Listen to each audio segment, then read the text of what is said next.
الفرجہم۔ ماشاءاللہ آپ لوگوں کے جذبات دیکھ کر حوصلہ بڑھتا ہے۔ خداوند عالم آپ لوگوں کی توفیقات میں اضافہ فرمائے۔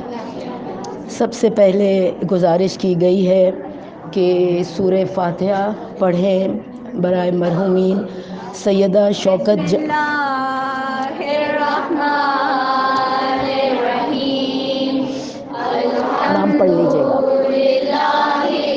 رب العالمین الرحمن الرحیم مالک یوم الدین ایاک نعبد وایاک نستعین اهدنا الصراط المستقیم صراط الذین انعمت علیہم غیر المغضوب علیہم ولا الضالین۔ بسم اللہ الرحمن الرحیم هو اللہ احد اللہ الصمد لم یلد ولم یولد ولم یکن له کفوا احد۔ بسم اللہ الرحمن الرحیم قل هو اللہ احد اللہ الصمد لم یلد ولم یولد ولم یکن له کفوا احد۔ بسم اللہ الرحمن الرحیم قل هو اللہ احد اللہ الصمد لم یلد ولم یولد ولم یکن له کفوا احد۔ کذالک اللہ ربی۔ اللہم صل علی محمد وآل محمد وعجل فرجہم۔ اس سورہ فاتحہ کا ثواب ہم ہدیہ کرتے ہیں۔ یہاں پہ جتنے حاضرین موجود ہیں سب کے مرحومین کی الہی آمین۔ سیدہ شوکت جہاں بنت سید نفیس الحسن ذاکرہ، سیدہ مبین فاطمہ بنت سید محمد تقی، سید عابد جعفر ابن سید مولانا جعفر وسیم، سید منصور آغا ابن سید اسحاق حسین بر محمد وآل محمد صلوات۔ اللہم صل علی محمد وآل محمد وعجل فرجہم۔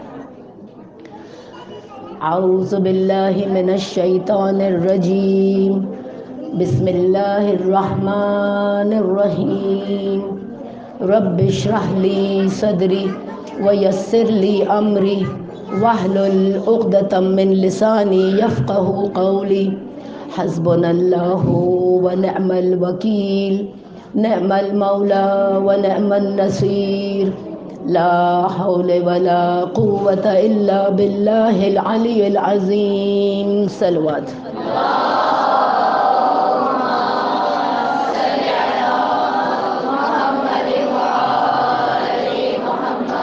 وعجل فرجہم۔ الحمد للہ رب العالمین رب الشہداء والصدیقین والصلاة والسلام وتحیۃ والاکرام علی رسول المسدد محمود الاحمد المصطفى الامجد ابی القاسم محمد۔ صلوات۔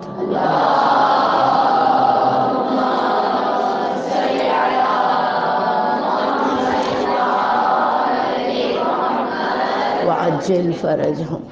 اہل بیتہ وعطرتہ الطیبین الطاہرین المعصومین المظلومین الغر میامین لا سیما علی امام المنتظر حجت الثانی عشر اللہم عجل فرجہم وسہل مخرجہم وکسر انصارہم واہلک اعداءہم ولعنۃ اللہ علی اعدائہم اجمعین۔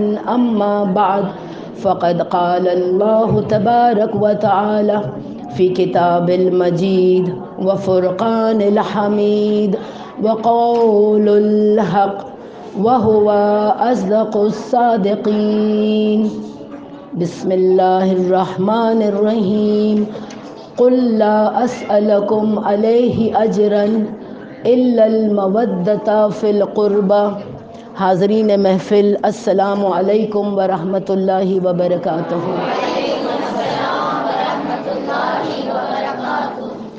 خداوند عالم کا لطف و کرم ہے، اس کا احسان ہے کہ اس نے ہمیں توفیق دی اور محمد و آل محمد کے ذکر اور محبت سے متصل فرمایا۔ خداوند عالم سے دعا ہے کہ جب تک ہم زندہ ہیں ہمیں ان کے چاہنے والوں میں، ان کے تابعداروں میں قرار دے انشاءاللہ۔ ہمیں ہماری نسلوں کو خداوند عالم انشاءاللہ ان کی تعلیمات پر عمل کرنے والا قرار دے، اس زندگی میں اور آخرت میں، تمام مراحل میں انشاءاللہ خداوند عالم ہمیں اہل بیت کی رہنمائی اور شفاعت نصیب فرمائے۔ دیکھیں حاضرین محفل، ہر چاہنے والے کی یہ تمنا ہوتی ہے کہ اس کا محبوب اس سے کچھ خواہش کرے، اس سے کچھ طلب کرے، اس سے کچھ چاہے، ٹھیک ہے؟ خداوند عالم بھی یہ چاہتا تھا کہ اپنے محبوب سے کچھ طلب کرے، اس کا محبوب اس سے کچھ مانگے۔ بعض روایتوں میں لکھا ہے کہ پروردگار عالم نے 3 فرزند دیے رسول خدا کو، ٹھیک، ایک عبداللہ، قاسم اور ابراہیم، بعض روایتوں میں ہے 2 فرزند، لیکن جب خداوند عالم نے دے کر انہیں واپس بھی لے لیا تب بھی رسول خدا نے نالش، فریاد، غمزدہ نہیں ہوئے، کہا اللہ تعالیٰ کی امانت تھی، خدا نے اسے واپس لے لی۔ اب بھی خدا منتظر ہے کہ میرا محبوب مجھ سے کچھ طلب کرے، لیکن رسول خدا بھی ناز میں ہے، کہا وہ کیا طلب جو محبوب مانگنے سے مل جائے۔ تو جب ہم مانگتے ہیں تو وہ ہماری حیثیت کی ہوتی ہے، ہماری مانگ ہماری حیثیت کی ہوتی ہے، اور جب بنا مانگے دیتا ہے پروردگار عالم تو وہ اپنی حیثیت کا دیتا ہے۔ سلیمان نبی نے انگوٹھی مانگی، ان کو بادشاہت ملی۔ مولائے متقیان نے انگوٹھی نماز کے حالت میں زکوٰۃ دے دی تو انہوں نے ولایت کو خرید لی۔ یہ ہے شان نبوت اور شان امامت، کوئی ان میں ہم فرق نہیں کر رہے ہیں، لیکن رسول خدا کیا بتانا چاہتے ہیں کہ اگر مانگ سے محبوب ہماری مانگ پوری کر دے تو اس میں کیا، ٹھیک، اگر محبوب خود اپنی طرف سے دے تو وہ اپنی حیثیت کا دے گا۔ اب ابر سخاوت الہی جھوم اٹھی۔ دیکھیں یہ ایام فاطمیہ ہے، غم کے ایام ہیں، لیکن ہمیں فضائل بی بی فاطمۃ الزہرا بیان کرنا ہے نا، یہ بھی تو فضیلت ہے بی بی فاطمۃ الزہرا کی کہ خداوند عالم نے دنیا میں اعلان کر دیا یہ مانگے نہ مانگے ہم اپنی حیثیت کا تحفہ انہیں دیں گے، اور کیا دیا؟ انا اعطیناک الکوثر، خیر کثیر عطا کر دیا خداوند عالم نے۔ نام رکھا اپنا فاطم، مولائے کائنات فرماتے ہیں کہ اللہ کے ناموں میں ایک نام فاطم بھی ہے۔ فاطم کا کیا مطلب؟ جدا کرنے والا۔ تو خداوند عالم اپنے انبیاء کو، اوصیاء کو، شہداء کو، صالحین اور صدیقین کو اپنے دشمنوں سے، جہنم اور جنت کے حوالے سے جدا رکھتا ہے۔ اسی طرح فاطمۃ الزہرا، اسی طرح جناب فاطمہ کہ اپنے شیعوں کو، اپنے گناہ گاروں کو، یہ بات یاد رکھیے گا، آگے ذکر ہوگا شیعہ اور عام شیعہ میں کیا فرق ہے، ٹھیک؟ تو اپنے شیعوں کو جدا کرنے والی کہاں سے؟ آتش جہنم سے۔ خدا کا نام فاطم، بی بی کا نام فاطمہ، بہت سارے نام ہیں، 9 نام تو بہت زیادہ مشہور ہیں، لیکن ایک نام شفیعہ بھی ہے۔ شفیعہ یعنی مقام شفاعت پر فائز بی بی۔ دیکھیں فرماتی ہیں اپنے بابا سے جب عقد قریب ہوا اپنے بابا سے فرماتی ہے بابا عام لوگوں کی بیٹیوں کی شادیاں ہوتی ہیں تو درہم اور دینار کے عوض نکاح قرار پاتا ہے، پھر مجھ میں اور ان میں کیا فرق ہے؟ تو خداوند عالم سے دعا کیجئے کہ میرا حق مہر، یعنی بی بی فاطمہ الزہرا اپنا حق مہر کا کیا چاہتی ہیں؟ رسول خدا بابا آپ کی امت کے گناہگاروں کی شفاعت میرا حق مہر ہو۔ عام لوگ نہیں کہا، گناہگاروں۔ تو دیکھیں ہم جب ایام فاطمیہ میں داخل ہوتے ہیں تو ہمارا وجود، ہمارا کردار ویسا نہ ہو جو ہم پہلے تھے، ہمارے اندر تبدیلی آنی چاہیے۔ تو رسول خدا نے دعا فرمائی، دعا قبول ہوئی، جبرائیل امین ریشمی رقعہ لے کر نازل ہوئے، کہا خدا نے قبول کیا تمہارے اس خواہش کو، اس دعا کو۔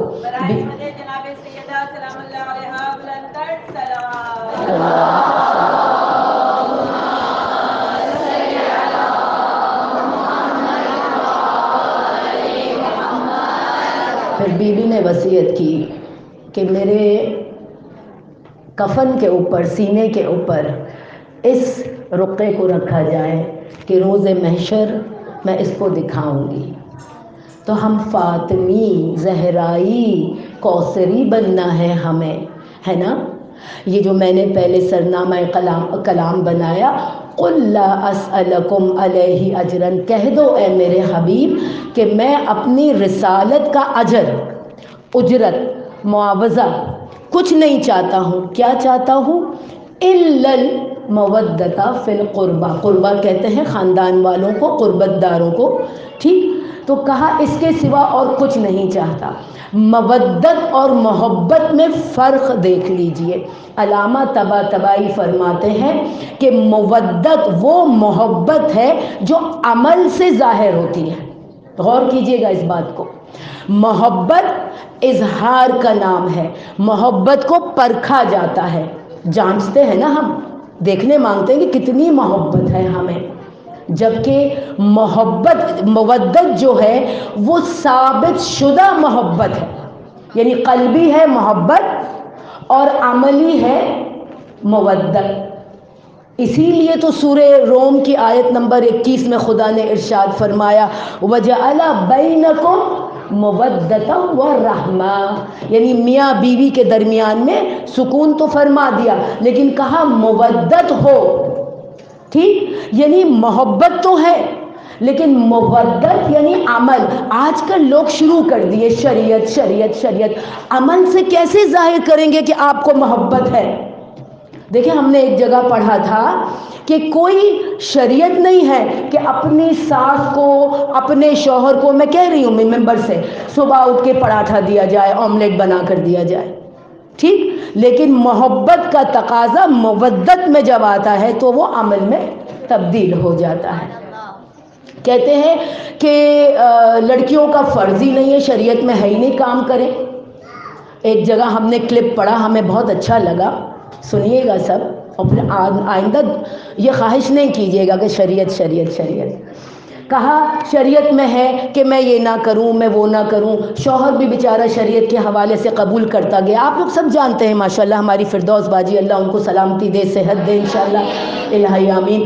ان کے موجودگی میں میں جرت کر رہی ہوں مجلس پڑھنے کی، خداوند عالم قبول فرمائے۔ تو یہ جو کہتے ہیں نا دودھ پلانے میں بھی معاوضہ لیں، جھاڑو کرنے بھی معاوضہ لیں، فرض نہیں ہے۔ تو ایک خاتون آئیں اور اپنے شوہر سے کہنے لگی کہ دیکھیں میں تو شریعت پہ چل رہی ہوں، شریعت میں ہے کہ بیوی کو ایک علیحدہ گھر لے لیا جائے، دے دیا جائے، ٹھیک؟ اب وہ شوہر پریشان کہ ہاں بھائی سکون تو دینا ہی ہے، گھر علیحدہ بھی شریعت کا حکم ہے۔ اب اپنے دوست کے پاس جاتا ہے۔ دیکھیں یہاں پر کہتے ہیں کہ مشورہ لینا ضروری ہے، اور مشورہ بھی بہترین دوست سے، کہ انسان پہچانا جاتا ہے اپنے دوست سے، جیسا دوست رکھو گے ویسے ہی دور سے آتے ہوئے کہیں گے ہاں یہ کیسی ہے، یا ٹھیک؟ تو دوست کے پاس جا کے مشورہ مانگتا ہے کہ میری بیوی نے یہ شریعت بتایا ہے۔ اچھا شوہر نے تو بتا دیا، وہ دوست نے تو مشورہ دے دیا، بیوی کے پاس آ کر کہتا ہے ٹھیک ہے میں تمہیں علیحدہ گھر دیتا ہوں شریعت کے مطابق، لیکن شریعت نے 4 شادیاں بھی کہی ہے، تو میں شادی کر کے ایک کو اپنی بیوی کے ساتھ رکھوں گا، ماں کے ساتھ رکھوں گا، اور باقی تو دیکھیں اب اس بات سے، یعنی دوست نے اچھا مشورہ دیا نا کہ 4 شادیاں بھی شریعت میں ہے۔ اب وہ زوجہ جو ہے وہ ساکت ہو گئی، چپ ہو گئی کہ اب میں شریعت نہیں کہوں گی۔ تو یہ ہمیں دیکھنا ہے کہ دیکھیں شریعت میں نماز کا بھی حکم ہے، پردے کا بھی حکم ہے۔ کتنی خواتین کو میں ایسے جانتی ہوں جو پردے سے ہٹی ہوئی ہیں، نماز سے ہٹی ہوئی ہیں، بس شادی ہو جاتا ہے تو کہتے ہیں شریعت میں شوہر کی خدمت تو لکھی نہیں ہے۔ تو یہ مودت اور محبت جو خدا نے قرآن میں فرمایا کہ سکون کا باعث ہے، تو صرف محبت سے نہیں ہوگا، عمل مودت شامل کرنا ہوگا۔ درود بھیجے محمد و آل محمد۔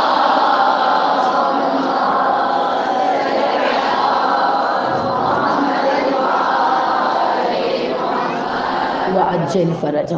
ہماری خداوند عالم تمام دعاؤں کو، عبادتوں کو قبول فرمائے، یہاں پر آنے کو قبول فرمائے، مجلس منعقد کرنے کو قبول فرمائے۔ لیکن ایک بات یاد رکھیے مومنین، یہ سوچیں کہ ہم آتے کیوں ہیں، مجلس منعقد ہوتی کیوں ہے، ٹھیک ہے؟ چوتھے امام فرماتے ہیں کہ ہم ہر مجلس میں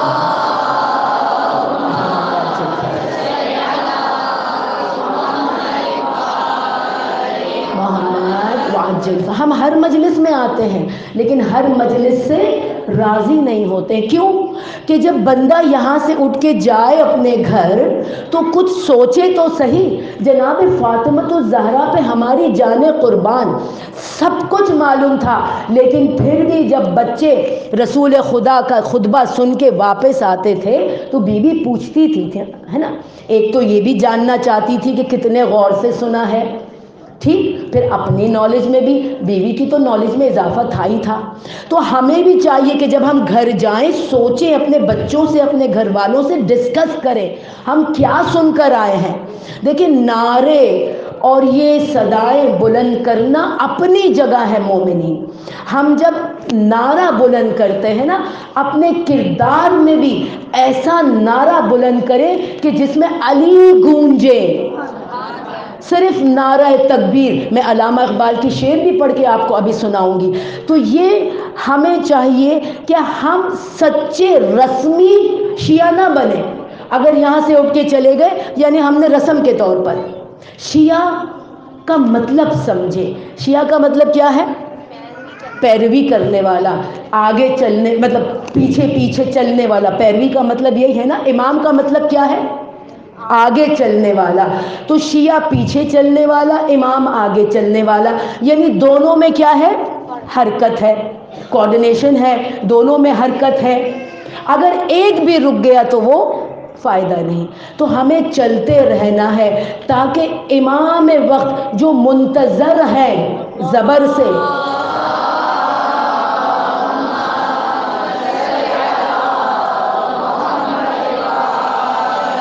محمد وعجل فرجہ، زبر سے منتظر، وہ بھی منتظر ہیں، ہم منتظر ہیں۔ تو امام کے لیے راستہ ہموار کیسے ہوگا، کیسے کریں گے ہم؟ دیکھیں علامہ اقبال کیا فرماتے، اللہ سے کرے دور وہ تعلیم بھی فتنہ، اللہ سے کرے دور وہ تعلیم بھی فتنہ، املاک بھی، اولاد بھی، جاگیر بھی فتنہ، ناحق کے لیے اٹھے وہ شمشیر بھی فتنہ، شمشیر تو کیا نعرہ تکبیر بھی فتنہ۔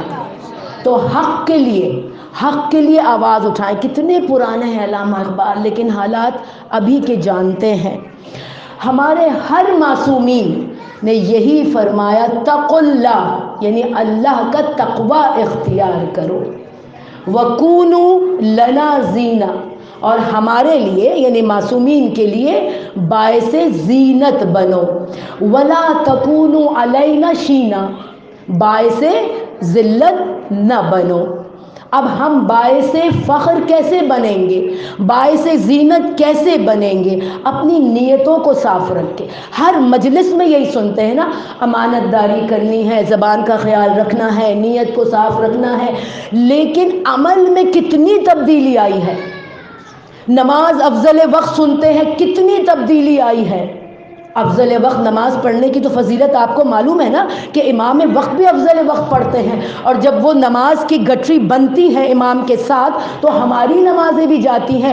اگر خدائی نخواستہ کچھ غلطی ہو جائے، تھوڑی سی خضوع اور خشوع میں کمی آ جائے، تو امام کے نماز کے ساتھ ہماری نماز افضل وقت جاتی ہے، تو خدا کیسے رد کرے گا اس کو؟ ہم یہاں سے کتنی باتیں سن کے جاتے ہیں. ایسا نہ ہو مومنین کہ بس جھاڑ کر اٹھ جائیں، ہم نے اپنا رسم پورا کر دیا، فرض پورا کر دیا آنے کا. نہ، اپنی نیتوں کو صاف رکھیں، اپنی گفتگو میں امانت داری. یہ گفتگو ہم جو لفظ استعمال کرتے ہیں نا، سوچ کر استعمال کریں. جب ہم کوئی بھی بات کرتے ہیں، جو لفظ ہمارے زبان سے نکلتا ہے وہ ہمارے خاندان کا پتہ بتاتا ہے، وہ ہمارے مزاج کا پتہ بتاتا ہے. وہ بتاتا ہے کہ آپ کس معیار پر قائم ہو، آپ کا مزاج، آپ کی تربیت. اصل بات تربیت. ہم ہمیشہ کہتے ہیں نا تعلیم و تربیت، تعلیم و تربیت. نہ، اصل ہوتی ہے تربیت، پھر ہونی ہے تعلیم. تربیت ہو گئی تو جس مذہب میں چلے جائیں، جس مدرسے میں چلے جائیں، یونیورسٹی چلے جائیں، آپ کو اس تعلیم کی فکر نہیں ہوگی. آج کل تعلیم میں کیا ہو رہا ہے؟ ٹھیک کہا، 2 بچے ہی اچھے. سنا تھا نا بہت سالوں پہلے یہ نعرہ اٹھا تھا، 2 بچے ہی اچھے. چلے 2 کے بدلی 1 ہوا، 1 کے بدلی ختم ہی ہو گیا. ایران میں تو اب یہ ان کی دشمنی، ان کی سازشیں ہیں مومنین، کہ شیعوں کو کم کیا جائے. مارا بھی جا رہا ہے، کم بھی کیا جا رہا ہے، اور اپنی نسلوں کو. اپنے وہاں 4 شادیاں انہوں نے جائز کر دی. 4 شادی جائز تو کری، ہر بچے پہ ان کو الاؤنس بھی ملتا ہے. لا حول ولا قوت. ہمارا تو ملک خود اتنا غریب ہے، وہ کیا الاؤنس دے گا؟ تو اپنی نسلوں کو بڑھا رہے. کہا 2 بچے ہی اچھے. اچھا، اب بچے گھر میں کم ہو گئے، ٹھیک ہے. اب پھر ایک شوشہ لگایا، social life. Social life, social life تو جانتے ہیں نا کہ گیدرنگ. بچوں کو، ہمارے پاس تو ماشاءاللہ اس وقتوں میں جوائنٹ فیملی ہوا کرتی تھی، نہ ہم ڈپریشن جانتے تھے، نہ سر کا چکر جانتے تھے. آج تو اتنا بچہ کہتا ہے ڈپریشن ہے، چکر، یہ کیا بلا ہے؟ اس لیے کہ اکیلے اکیلے ہو گئے، اور صرف ماں باپ کو سنتے ہیں. جو سنتے ہیں، جو پڑھتے ہیں، جو دیکھتے ہیں، وہ نقش ہو جاتا ہے ان کے دلوں. تو ماں کو سنتے چکر آ گیا، ہم ڈپریشن میں ہیں، تو بچہ وہی بولتا رہے گا. ٹھیک ہے. اب بچوں کی ڈپریشن نکالنے کے لیے دشمنوں نے کہا کہ 2-2.5 سال کے بچوں کو اسکول میں ڈالنا شروع کریں، جبکہ اسلام کیا کہتا ہے؟ 7 سال تک بچہ ماں کی گود میں پرورش پائے. کبھی آپ مونٹیسری وغیرہ جا کر دیکھیں کیا سکھاتے ہیں. ہم خود معلم، ہم خود وہاں کے پرنسپل ہیں، ہم خود جانتے ہیں، لیکن ہم ایک عقاب کی نظر ہے نا ویسا رکھتے ہیں، لیکن پھر بھی کہاں تک رکھیں گے؟ جیسی بچوں کے ساتھ حلیہ ہو رہا ہوتا ہے. سوچیں 20-30 بچوں میں ایک ماسی، ایک ٹیچر کیا تربیت دے گی؟ اور کیا سکھایا جاتا ہے؟ بٹن کس طرح باندھو، لیس کس طرح باندھو، سٹینڈ اپ، سٹ ڈاؤن. جب بچہ گھر پہ آتا ہے، سٹ ڈاؤن، سٹینڈ اپ، گو، تو ہم بڑے خوش ہو جاتے ہیں کہ ہمارا بچہ تو انگریزی بول رہا ہے اور کیا سیکھ کر آیا، اس کو لیس. یہ ہم 7 سال کی عمر، ماں کا گود رسول خدا خود فرما گئے کہ جو وہ ماں کی گود سے لے گا وہ اسکول مدرسوں میں نہیں لے سکتا، بالکل نہیں لے سکتا. اب نور علی نور پھر کیا فتویٰ فرمایا کہ ویمن، کیا اسلام اتنے سالوں سے، کیونکہ ہماری بھابھی تو یہی کہتی کہ قرآن اٹھا کے پڑھو، ایسا لگتا ہے عورتوں کے لیے نازل ہوا ہے. سب ماشاءاللہ قرآن جانتے ہوں گے، اتنی عورتوں کی اس میں فضیلتیں بیان کی ہیں، لیکن کہا، اس میں بھی بیان کیا کہ عورتوں کا حق کیا ہے. اب عورتوں کا حق کیا ہے وہ اسلام کیا بتاتا ہے اور دشمن کیا بتاتا ہے. کہا گھر سے باہر نکلو، تم نے تو ایم ایڈ کیا ہوا ہے، تم تو BA کی ہوئی ہو، کیا چولہا جھونپو گی تم؟ باہر نکلو. اب لڑکیاں میٹرک میں خود اس میں ہوں، میں دیکھی ہوں میٹرک کی ہوئی لڑکیاں، یقین کرے 2,000 4,000 میں یہ ہماری عورتوں کی ویلیو نہیں ہے بیبیاں. 4,000 میں اسکولوں میں ٹیچرز بنی ہوئی ہیں، کیا دھتکارے کھاتی ہیں، کیا بچوں کو تعلیم دے رہی ہوں گی 8ویں جماعت کی میٹرک کی لڑکیاں. یہ سوچیں آپ، بس گھروں سے باہر جانا ہے. کہ ہم آج کل وہ زمانہ نہیں ہے کہ ایک کمائیں اور 10 کھائیں. آج کل 10 کے 10 کو کمانا ہے. اچھا بس تم کمانے تو جاتی ہو، یہ 4,000 جب لاتی ہو تو دیکھم دیکھی میں اس کی جیسے جوتے، اس کے جیسے کپڑے، تو وہ آپ کا پیسہ کہاں بچتا ہے، بلکہ اور ماں باپ کے اوپر وبال بن جاتا ہے. تو اس دشمن کی سازش سے ہمیں بچنا ہے مومنین. اولاد پیدا کریں اور 7 سال کی عمر تک اپنی اولاد کو اپنے گودوں میں پرورش دیں. درود بھیجے محمد و آل محمد.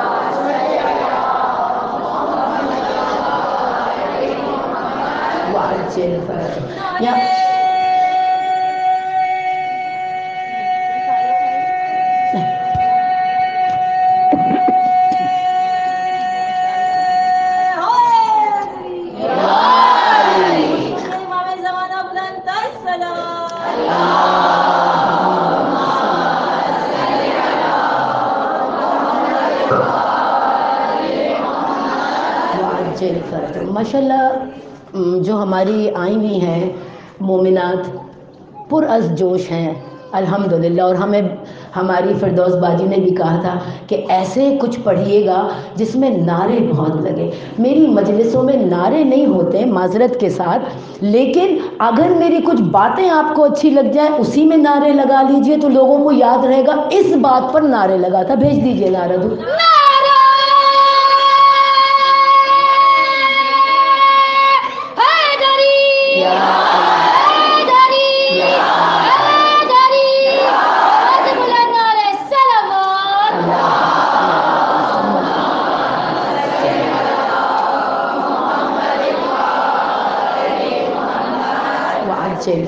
جزاک اللہ. امانت کی بات ہو رہی تھی نا کہ ہم کس طرح زینت بنے معصومین کے لیے، تو اپنی گفتگو کو سنبھال کر استعمال کریں. مرد پنہا است در زیر زبان خویشتن، قدر و قیمتش نداند تا نیاید در سخن. یعنی مرد کی جو قیمت ہے، مرد مطلب ایک انسان، پورے مرد اور عورت دونوں کو اس میں شامل کیا گیا ہے، کہ انسان کی جو قدر و قیمت ہے وہ اس کے زبان کے پیچھے چھپی ہوئی ہے. عقل مند سوچتا ہے پھر بولتا ہے نا. یہ آپ نے جگہ جگہ سنا ہے کہ پہلے اس کا عقل ہوتا ہے پھر زبان، اور بے وقوفوں کی کیا ہوتی ہے، پہلے زبان آگے ہوتی ہے، پھٹ سے بول دیا، بغیر سوچے سمجھے بول دیا، اپنی تربیت اپنے خاندان کو اجاگر کر کے سامنے پیش کر دیا، یہ دیکھو میں ایسی ہوں. ٹھیک، تو پہلے سوچیں، تولیں، پھر بولیں. اور پھر رازداری، عیبوں کو چھپانے والا، یہ امانت ہے. یہ ہمارے معصومین یہی چاہتے ہیں. ہم اس مجلسوں سے کیا لے کے اٹھتے ہیں، ہمیں بہت حیرت ہوتی ہے. وہ مثال آپ نے ہر جگہ سنا ہوگا کہ ایک استاد نے بڑا سا سفید چادر رکھ دیا، اس کے اوپر ایک کالا دھبا لگا دیا، کہا بتاؤ کیا نظر آ رہا ہے. ٹھیک ہے، کیا نظر آئے گا آپ لوگوں کو؟ کالا دھبا ہی نظر آئے گا نا. تو یہی تو بتانا چاہتے ہیں کہ اتنے سفید کپڑے پہ حیرت کی بات ہے کہ اتنا سا دھبا ہوا وہ نظر آ گیا. تو ہم کیا بنتے ہیں؟ مومن کے لیے لاؤڈ سپیکر بنتے ہیں، آئینہ نہیں بنتے ہیں. ٹھیک ہے، جب ہم انگلی اٹھاتے ہیں نا کہ تم ایسی ہو، تو دیکھیں ایک انگلی آگے اٹھتی ہے، ایک اللہ کی طرف اور 3 اپنے طرف. تو مولا کائنات علی ابن ابی طالب علیہ السلام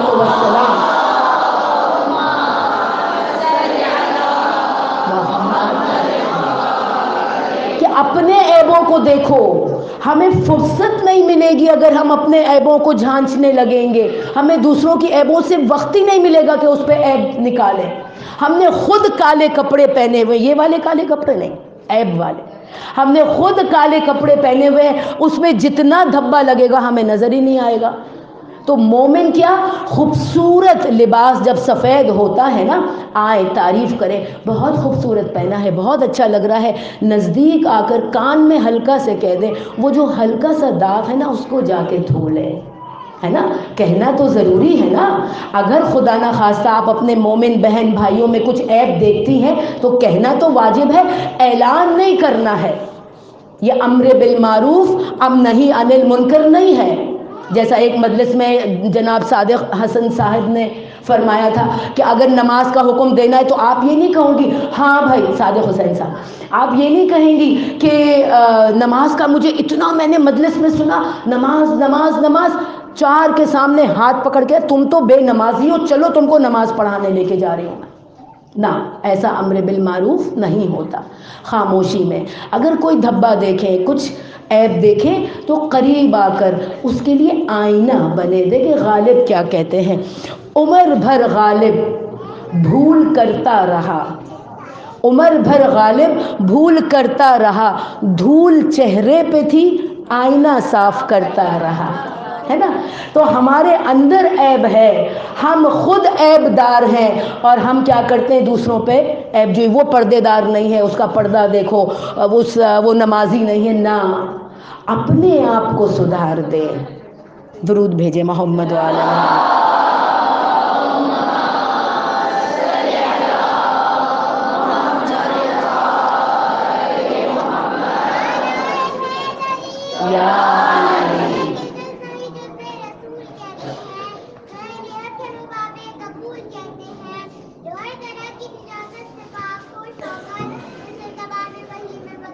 ماشاء اللہ، سبحان اللہ، یا علی، ماشاء اللہ،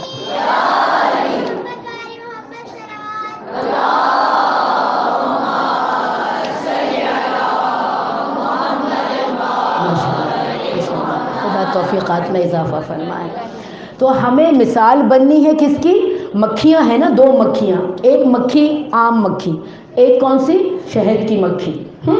تو مکھی جو عام مکھی ہوتی ہے وہ خوبصورت جسم چھوڑ کر کس پہ بیٹھتی ہے؟ زخم پر، گندگی پر۔ اور شہد کی مکھی خوبصورت پھولوں پہ بیٹھتی ہے گندگی چھوڑ کر۔ تو ہمیں اپنے آپ کو شہد کی مکھی بنانا ہے، ٹھیک۔ ایک کیا کہا؟ اپنے گفتگو میں امانت داری، گفتگو میں سوچ سمجھ کر کہنا ہے۔ دوسرا رازداری کرنا ہے۔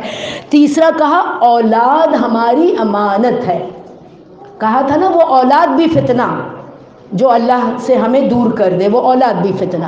لیکن مولا کائنات کیا دعا فرماتے ہیں کہ میں نے اپنی اولاد کے لیے کبھی بھی قد آور اولاد، خوبصورت اولاد کی دعا نہیں مانگی، میں نے دعا مانگی تو کیا کہ پروردگار عالم مجھے تیرا مطیع، تیرا فرما بردار اولاد عطا کر، تجھ سے خوف رکھتا ہو۔ اب یہاں پر میں بچیوں کو بتا دوں، سب جانتے بھی ہیں کہ خوف سے مراد وہ ڈرنا نہیں ہے۔ ہمیں کبھی بھی بچوں کو نہیں کہنا جہنم میں یہ ہے، جہنم میں ایسا نہیں کرو گی جہنم جاؤ گی، نہیں، ہمیں کہنا ایسا کرو گی تو جنت میں جاؤ گی۔ یہ جنت کا نقشہ پخش کرتے جائیں تاکہ بچوں کو جنت میں جانے کا شوق پیدا ہو، جہنم سے نہ ڈرائیں۔ تو خدا سے ڈرنا اس لیے نہیں کہ وہ جہنم میں گرا دے گا، ٹھیک ہے، سزا دے گا، نہیں، ہمیں اپنے محبوب سے دوری کا خوف ہونا چاہیے۔ اگر ہم نے کوئی نافرمانی خداوند عالم کیا تو ہم اپنے محبوب سے دور ہو جائیں گے۔ تو مولا کائنات فرماتے ہیں کہ وہ میرا اولاد جو اطاعت الہی میں، حالت اطاعت الہی میں اسے دیکھوں تو میری آنکھیں ٹھنڈی ہو جائیں۔ یہ ہم کو بچوں کو ٹیچ نہیں کرنا، پہلے بھی میں نے کہا نا، ٹیچ نہیں کرنا، ٹرسٹ کرنا ہے، یعنی ٹیچ کرنے کی ضرورت نہیں ہے، ٹرسٹ کرنا ہے، اور جو ہمیں دیکھے گا بچہ وہی بچہ کرے گا۔ ہمیں اعتماد لینا ہے بچوں کا، ان کی مائیں ان کی دوست بنے، چاہے عمر میں جتنے بھی بڑی ہوں، دادیاں نانیاں بھی اپنے پوتوں کی، اپنی پوتیوں کی دوست بنے۔ ہر بات میں ہائے یہ ہو گیا، تم ایسی گئی، تم نے ایسا کیا، نہیں، دوست بنیں، ان کو اچھائی برائی کا پتہ بتائیں، اور جیسے آپ گھر میں ہو نا ویسے ہی باہر بھی ہو. یہ بچوں کا امام زمانہ بلند ہے صلوات.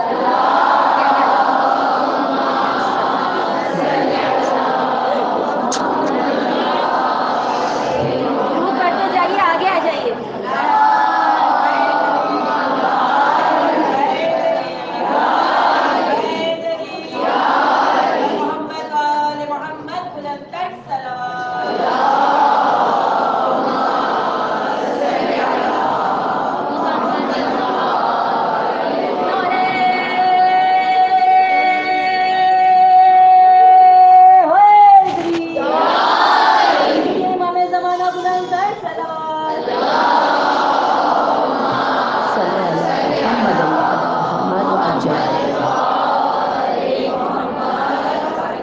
تو اعتماد بچوں کا ہم اسی طرح جیت سکتے ہیں کہ جیسے ہم گھر میں ہیں ویسے ہی باہر رہیں.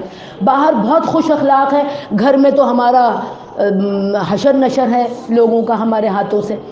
تو چراغی کے خون رواں مسجد حروم است. فارسی تو الحمدللہ جانتے ہیں نا آپ لوگ کہ وہ چراغ جو گھر میں روشن ہم کر سکتے ہیں مسجد میں جلا دیا، گھر کو اندھیرا رکھ دیا، وہ قبول نہیں ہے. اپنے گھر کو بھی ویسا ہی خوشبودار بنائے، اسی اخلاق کے ساتھ بنائے جیسے آپ باہر ہیں. جب ایک خاتون سے ہمارا ملاقات ہوا، ہم نے کہا تم کیسی کیسی باتیں کر رہی ہو اپنے شوہر کے بارے میں؟ ہم نے تو اسے دیکھا اتنا اچھا، اتنا پائس، اتنا عبادت گار.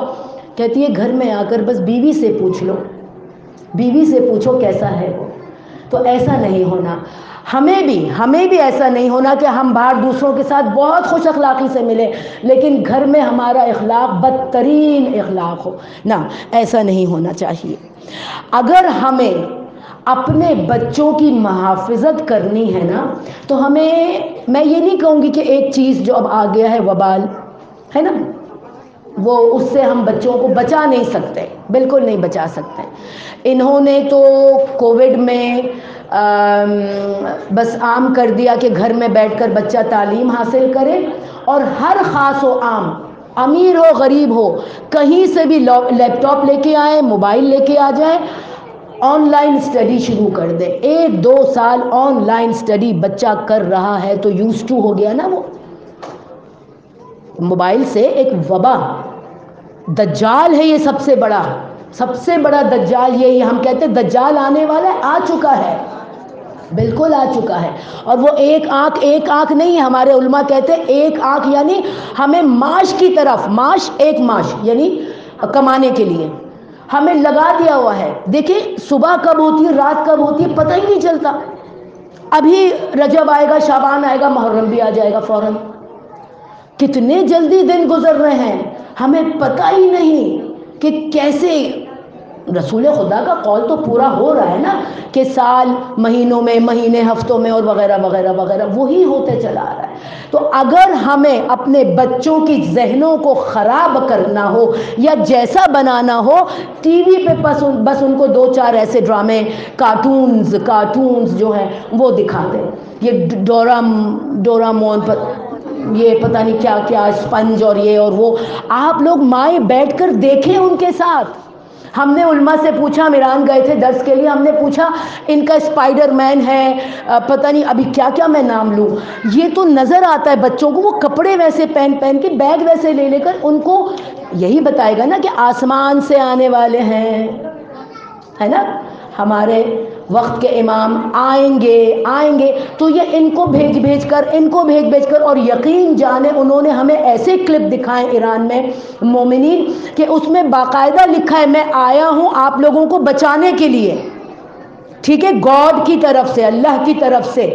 لیکن جب اتنی تباہیاں، زلزلے، یہ عذاب ہے نا، اتنی زلزلے تباہیاں ہیں، اب میں جاؤں گا اس سے بدلہ لینے. یہ ہمیں باقاعدہ ایران میں کلپ دکھایا گیا، روک کر دکھایا گیا. اور ہم جب بچے دیکھ رہے ہوتے ہیں، ماں اتنی بزی ہوتی ہے کچن میں یا اپنے خود کے موبائل میں یا کسی چیز میں بھی، ہمیں پتہ ہی نہیں ہوتا کہ پورے آدھے گھنٹے کے سیریز میں ایک لفظ کیسے یہ ڈال دیتے ہیں، بچے کے دماغ پہ کلک کرتا ہے، ہمیں نظر ہی نہیں آتا کہ کیا کہہ کر چلے گئے. تو ٹی وی پہ بس 2-4 پروگرام ایسے دکھا دو. یہ دشمن جانتا ہے کہ ہمارے ذہنوں کو کس طرح ہمارے ذہنوں میں شیطانوں کو داخل کیا جائے. درود بھیجے محمد و آل محمد.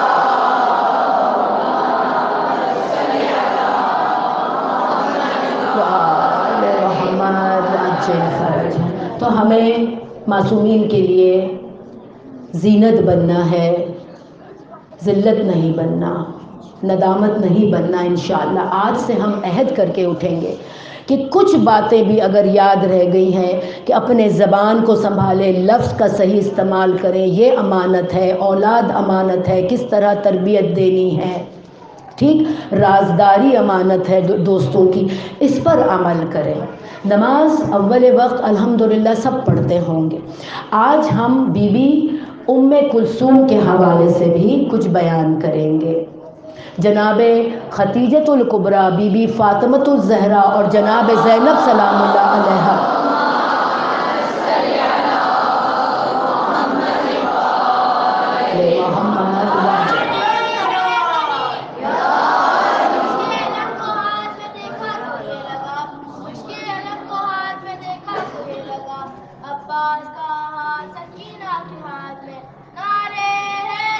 یا علی الحمدللہ.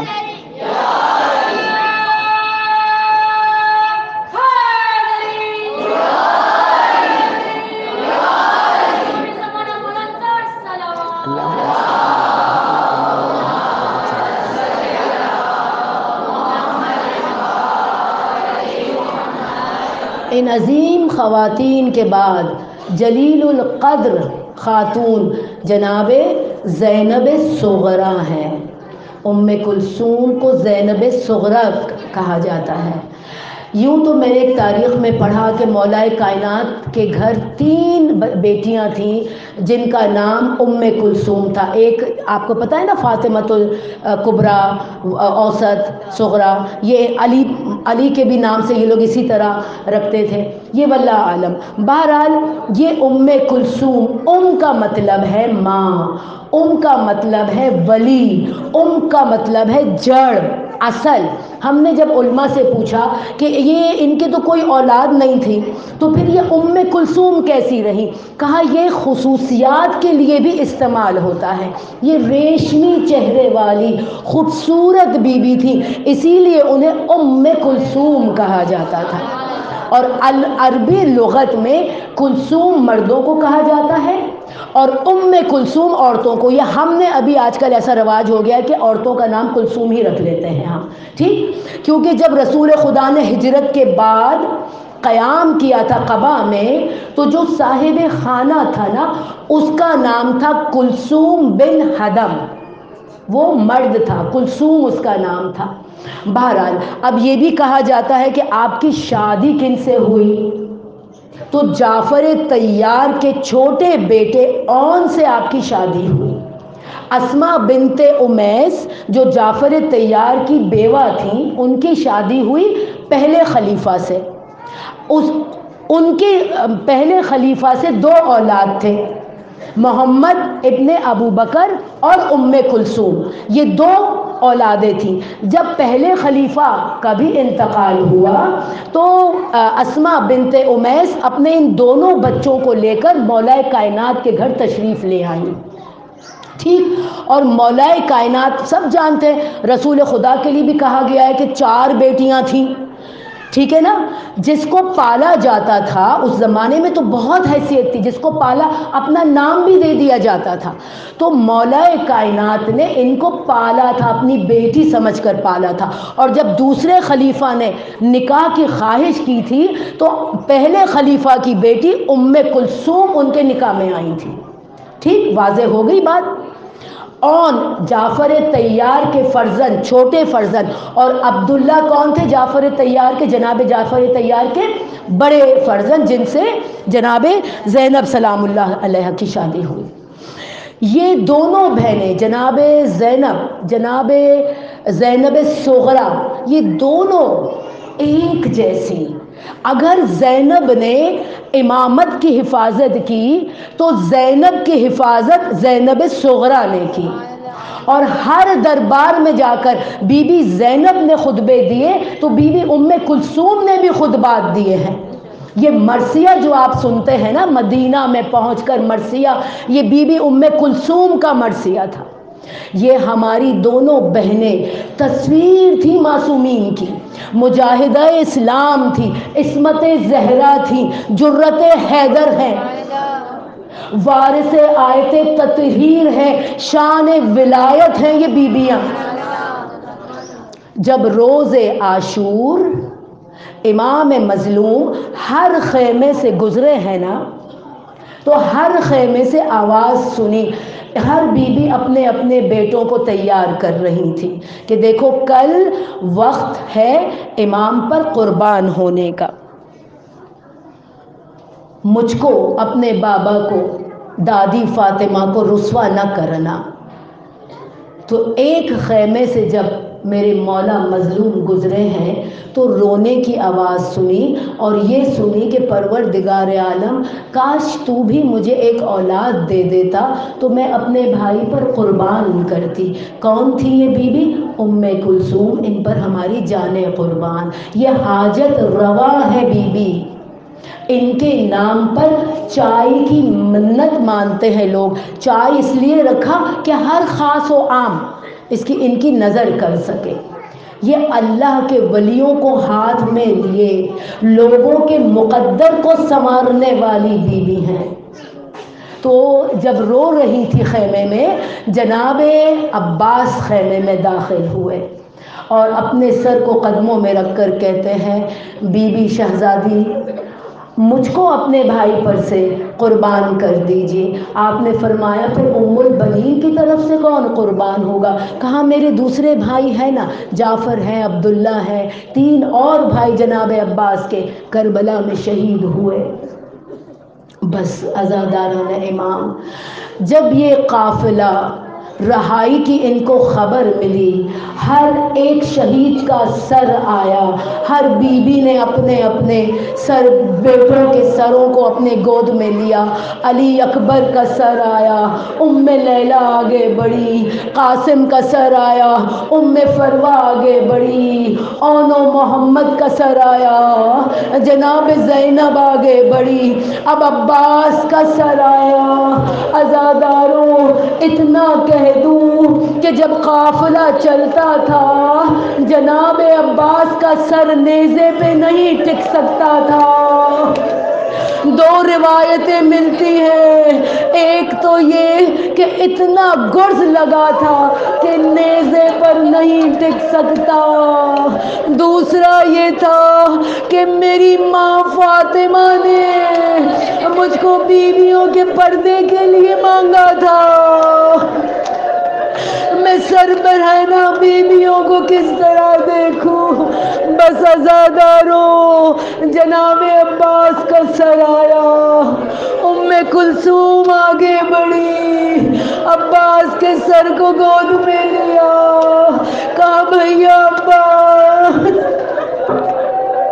آپ کیا گئے، ہمارے سروں سے نیزے مار مار کے چادریں چھین لی گئی، تازیانے مارے گئے۔ بس عزاداروں جب یہ قافلہ مدینہ پہنچا، ارے وہ مشہور مرثیہ کہ اہل مدینہ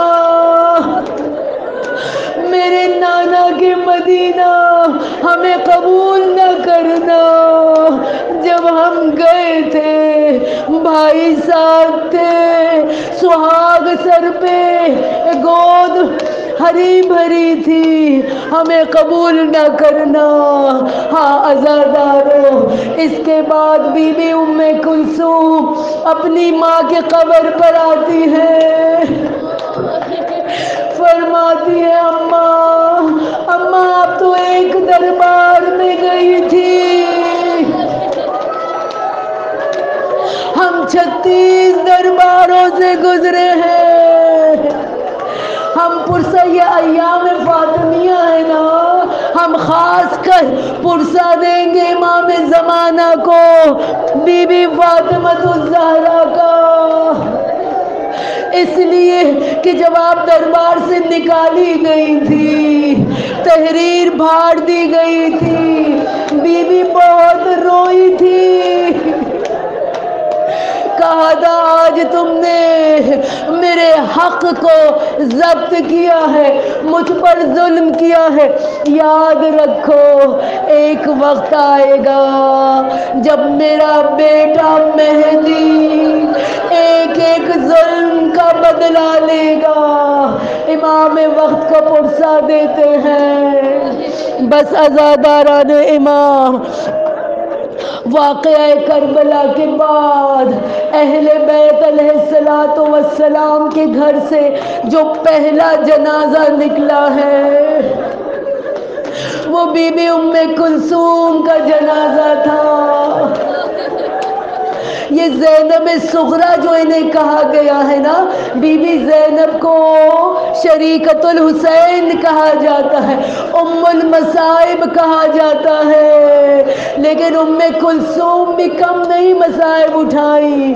عزاداران امام اپنی ماں کے قبر پر کہا، اماں فرات پر بھائی عباس کی آنکھ کیا بند ہوئی، ہم سو نہ سکے۔ بس عزاداروں، آپ کی زحمت تمام کرتی ہوں۔ بی بی ام کلثوم کا جنازہ جناب سید سجاد نے تیار کیا، جنت البقیع میں لے کر گئے۔ ارے مولا کائنات نے 40 قبریں بنائی تھی، جب رات کو امام دیر سے پہنچے ہیں نا، قبر کھودنے گئے تھے، ماں کا جنازہ گھر پہ تھا، جناب زینب کہتی ہے بابا اتنی دیر کیوں ہوئی؟ مولا فرماتے ہیں 40 قبریں کھودنی پڑی۔ ارے جو دروازے پر آگ لے کر آ گئے تھے، بیلچا لے کر قبر کو پامال نہ کر دے، 40 قبر۔ بس جنت البقیع میں جناب ام کلثوم کو لایا گیا۔ راوی لکھتا ہے آواز آئی مجھے دے دو اے میری مظلومہ، اے میری ستم رسیدہ کو میرے حوالے کر دو۔